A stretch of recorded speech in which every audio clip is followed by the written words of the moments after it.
Question number 59 विधेयक पारित करने के लिए संसद की संयुक्त बैठक संबंधित निम्न कथनों में से कौन से सही हैं?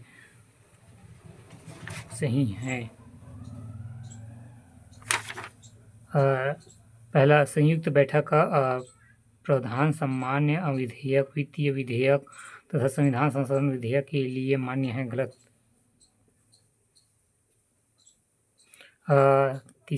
दूसरा, किसी भी स्थिति में राज्यसभा का उपसभापति संयुक्त सभा की अध्यक्षता नहीं कर सकता।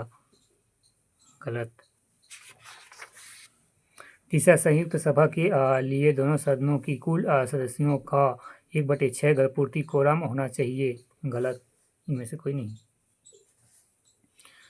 व्याख्या, संयुक्त बैठक साधारण विधेयक या वित्तीय विधेयक मामलों में आहूत की जाती है। संयुक्त बैठक की अध्यक्षता लोकसभा का अध्यक्ष करता है। उसकी अनुपस्थिति में उपाध्यक्ष या दायित्व निभाता है।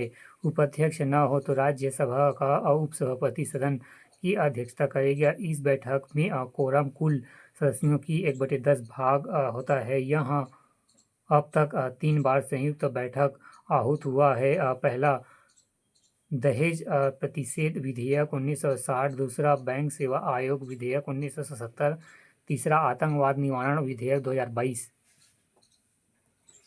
व्याख्या, संयुक्त बैठक असाधारण विधेयक या वित्तीय विधेयक मामलों में ही आहुति की जाती है। संयुक्त बैठक की अध्यक्षता लोकसभा का अध्यक्ष करता है। उसकी अनुपस्थिति में उपाध्यक्ष यह दायित्व निभाता है।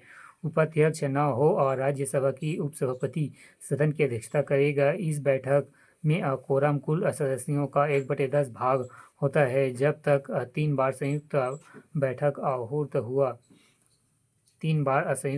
आहूत हुआ। पहला, दहेज प्रतिषेध विधेयक 1960, दूसरा बैंक सेवा आयोग विधेयक 1970, तीसरा आतंकवाद निवारण विधेयक 2022।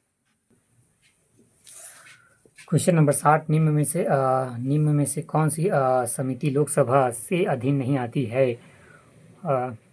स्वास्थ्य एवं कल्याण समिति।